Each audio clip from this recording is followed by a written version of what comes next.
Okay, today's topic will be about federalism Supreme Court cases, but more importantly, to discuss exactly how these court cases will be used on the exam and give you a big hint.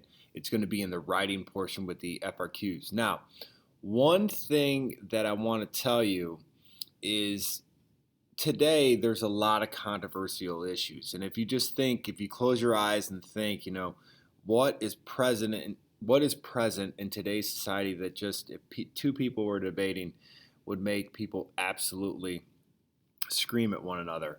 Well, federalism uh, is that topic for us. Okay, so this idea of the division of powers between a national government and state governments doesn't seem like it could be so controversial, but it is.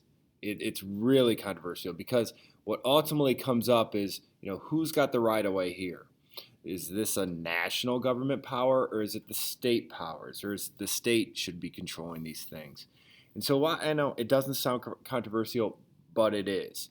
So whenever that situation happens, and what we talked about last time that we met was this idea of what happens when the federal government wants to intervene on state affairs.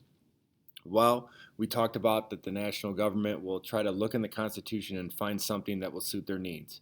For example, the Commerce Clause. We believe, and they have used it time and time again, and you'll see it today, they've used the Commerce Clause to say, we believe that it gives us the right to interfere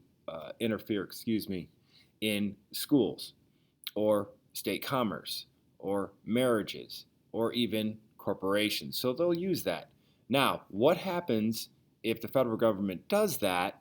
They do the Commerce Clause, or they say it's necessary and proper, or they try to mandate something to the states, like you will do this, and the states say no. No, we're just not going to do it. That's where the Supreme Court comes in. And that's where the Supreme Court acts as kind of like the referee of, okay, you say it's your power, you say it's yours. We're going to determine by listening to a case and tell you at the end of it who has the right of way here. So, big point. Federalism, very controversial. All right. So, in this class, you will have to understand a couple of landmark cases, and I'm going to attach two to today's post. It is the court cases of McCullough versus Maryland and United States versus Lopez.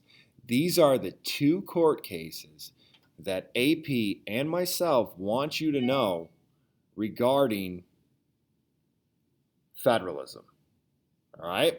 So, what I need you to understand when you look at things like this is there's a lot of words here, but the biggest thing that you have to get away, the skill that we have to take away for the landmark cases are going to be this. We have to be able to summarize the background, just kind of understand what is the court case about. But more importantly, we have to understand the decision.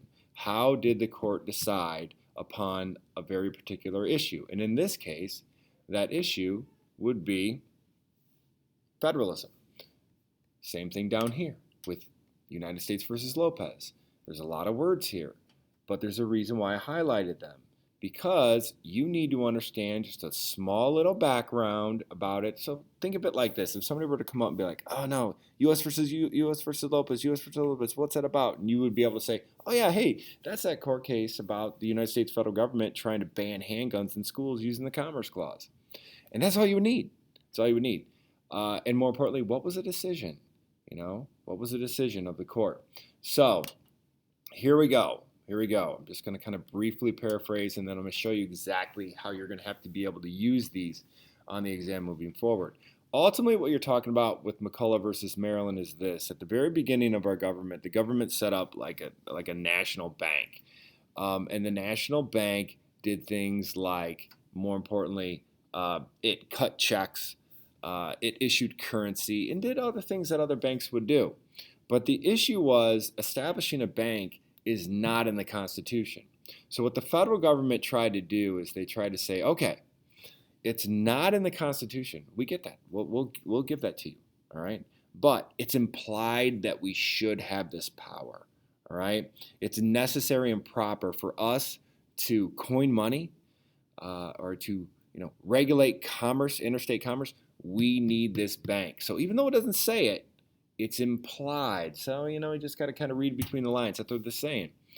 And certain states said, no, that's ridiculous. That's wrong. And what they found out is after the first central bank was done, it went under. And then they tried to establish a second one. It says here that many states just kind of said no.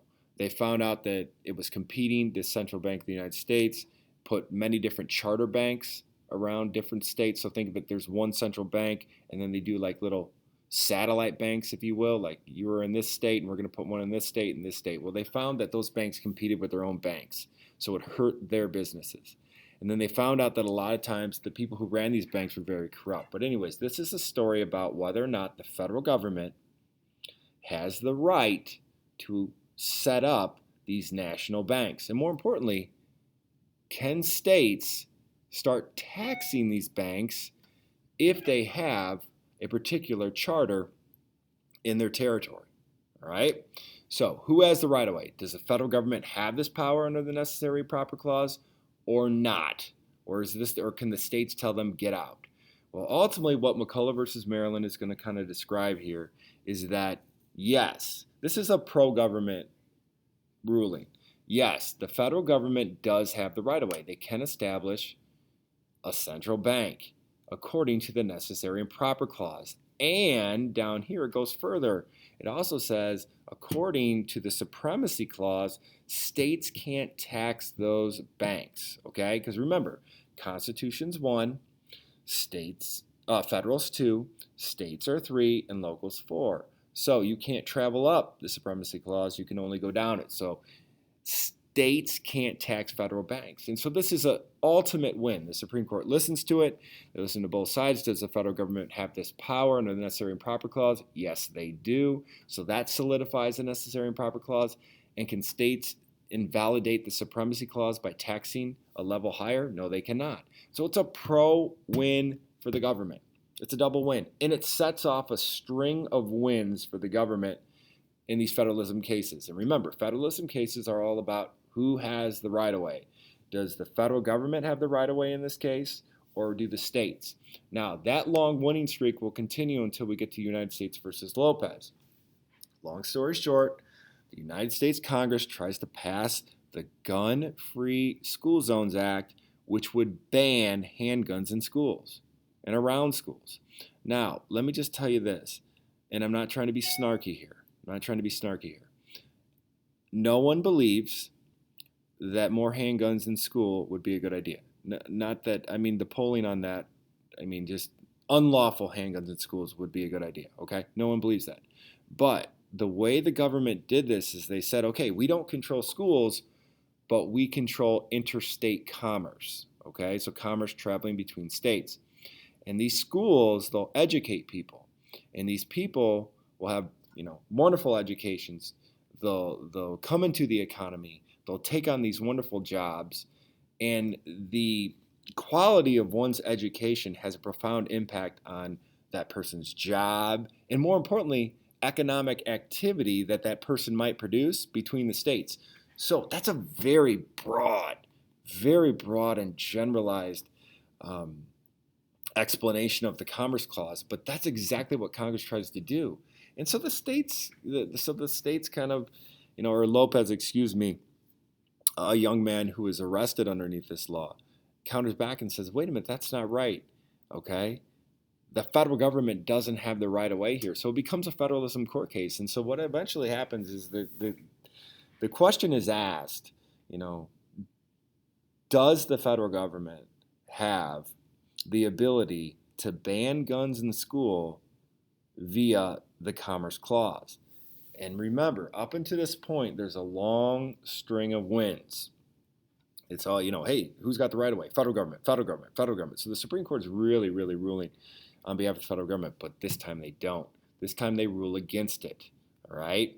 And they basically say that general interpretation, that the Commerce Clause gives them the ability to mandate certain things like guns in and around schools, is not valid here. That if schools want to do that, they can make the decision themselves, but this is not a federal government power, all right? So federal government, stay in your lane. The states, this is their ability to do so. Now, how does this play into what we need to know? one of the FRQs that you are going to run into, and we talked about the first one being an argumentative FRQ where you have to write a thesis, I believe, and then you have to back it up with 2 pieces of relevant information using the foundational documents. And then you have to address an alternative claim and disprove the alternative claim. Well, for this case, you have to take a specific Supreme Court case you studied in class, like McCullough versus Maryland or United States versus Lopez, and compare it to one that you have not studied in class. Now, no fear here, because the one you have not studied in class will be covered in the question, all right? In the question. And so the idea here would be, oh, wait a minute, it's talking about, Gonzalez versus Rage. I know nothing about that. Don't worry. Everything you need to know is right here. Now, what it's going to say is in 1996, California voters passed the Compassionate Use Act, and then what I want you to do is just continue to read this, hit pause, and continue to read this until you get the end.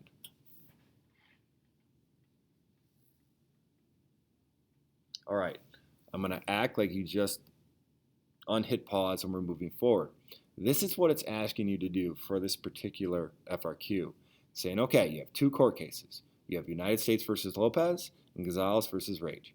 Identify the constitutional clause that is common to both Gonzalez versus Rage. This is where you studying about particular Supreme Court cases will come in, because you'll be like, oh, wait a minute. Well, United States versus Lopez was all about the Commerce Clause, and this sounds exactly like that. So therefore, it's the Commerce Clause. Boom. Now, Part B is going to be where you gain most of your points. This is based on the constitutional clause identified in A. Explain why the facts of Gonzalez versus Rage led to a different holding in the U.S. versus United States Lopez. So what you have to do is you have to say this. Okay, in this case right here, this is what happened, and this is how the Supreme Court ruled. Okay, so you just briefly summarize this paragraph up here by taking all these words and condensing it down to manageable sentences that make sense to someone who would read it. All right, now, what you would say then, after you summarized and then told the reader exactly what the court ruled and why they ruled that particular way, then you would have to explain why U.S. Lopez is different. Okay? Well, I'll give you a heads up. In this case, the Supreme Court sided with the federal government because of this reason. What you would have to be able to cite from your studies is say, well, however, in another case involving the Commerce Clause, U.S. versus Lopez, the Supreme Court ruled differently. They ruled that, and that's where you would fill in exactly what the United States government decided in that particular case, and which is that the federal government did not have the authority underneath the Commerce Clause to ban handguns in and around schools by using the Commerce Clause. It was a state issue. And then what C will be is something that we will study later. All right, so it's always going to say identify the clause that attaches. Then tell me how they're the same, or different. And this one's asking you how they're different. And then it will say describe an action the public might take to limit the impact of Gonzalez versus Rage. So what it's saying is, if people were upset about this Supreme Court ruling, what can they do? What can they do to display their anger, or I'm just going to use anger again at the case. So we will cover that. I promise that. That's an entirely different unit of political participation and political socialization. So just wanted to get that out there, talk about the Supreme Court cases, specifically U.S. Lopez, McCullough versus Maryland. Those are our 2 cases that we have to start with, and then show you exactly how they're going to be used on the exam. So if you have any questions, concerns, or comments, feel free to contact me anytime. But other than that, see you soon.